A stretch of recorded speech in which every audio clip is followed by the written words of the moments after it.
So I just want to. This is a quick thing about just me on the way here today. I was running late. I have to go right to Atlantic City after this. So I have all my shit packed. It's pouring rain.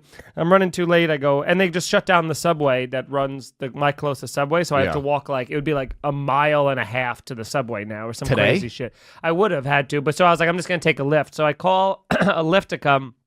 The guy picks me up. You're the only person that just calls the offices of Lyft, and you're like, yes, I'd like I'd like a car. And they're like, sir, there's a full app for this. Yeah. Like, no, I want it to be a human. No robots. So I get in this guy's... What corner of the street are you in? Yeah. So I get this guy to come in, and he picks me up. I get in the back seat. I open the door, and he's blasting Jimi Hendrix. Yeah. Mid-guitar solo. He's wearing blue aviator reflective sunglasses. It's not bright enough to have sunglasses on. And he is clearly stoned to the max, okay? He gets in the car. He goes, it's going to be about a half hour, bud. And then guns it. Makes the first corner, turns around. I didn't realize this because I was looking down at my phone. There were cones blocking the street, like a side street, being like, don't go down the street. He went around the cones only to find out there was obviously a massive construction truck blocking the entire street with no intention of leaving anytime soon. So now he has to back down the street. Jesus. He backs down it doing like 30, then hits a cone, drags it, drives forward, drags the cone 3 blocks, and is like, guess I got one of the cones. And meanwhile, it's like, like that. Keep going. That was fun. I really enjoyed it. Keep going. That was Cream, which came on afterwards. And then we were driving, and he's doing this crazy thing where he is narrating the whole trip. You know, where he goes, okay, I'm gonna take this over here. And then we're going to take the tunnel.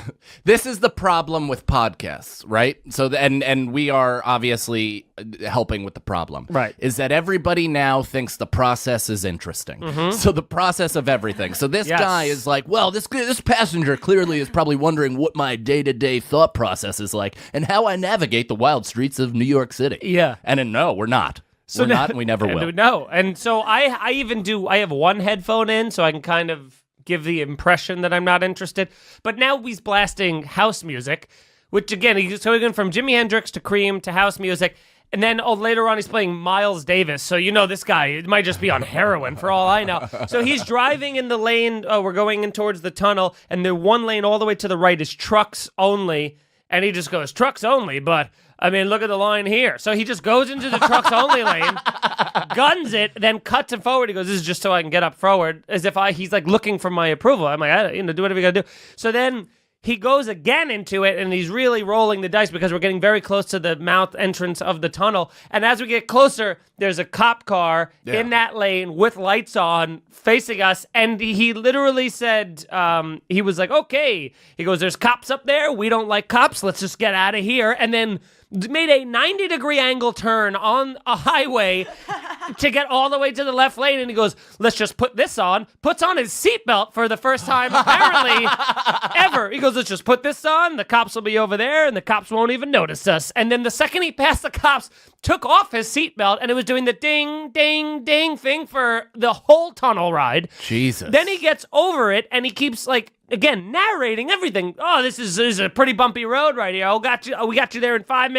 We got you there in 3 minutes. This whole thing coming up, and I'm just going, okay, yeah. I'm just giving one, it's crazy, this traffic, He almost hits a guy on a bike who curses at him in Spanish, and then he just goes, hey, man, what do you want me to do? Yeah, and then he drops me off here, and once he drops me off, I'm like, I'm going to, I get out of the car. He drives away, and I go, I'm going to go to the deli. I have some extra time. So I start walking to the deli, and then I see he parks his car in front of a fire hydrant, gets out, and then just strolls across into the deli with me. And now we're both in the deli, in a deli line on this Uber, Lyft, fucking commuter person. Yeah, where he's sitting there. He's got like an Orangina he's buying. Oh, buddy, fill that with vodka and you got yourself the best drink in America. That is my breakfast. I love a little Orangina and Tito's, baby. When I'm on full benders, that's the official drink of the Irish Goodbye Podcast. And then we just had to sit down next to each other. I mean, we just stood next to each other waiting in line to pay for things. I kind of tried to pretend as if I didn't know him, yeah, why wouldn't you? Because I was like, I don't want this relationship to continue any further. And then he gave me, "What up, man?" And then just walked right out. It was very bizarre. He stole whatever it was he picked up. Yeah. That's when you want to make your Irish goodbye.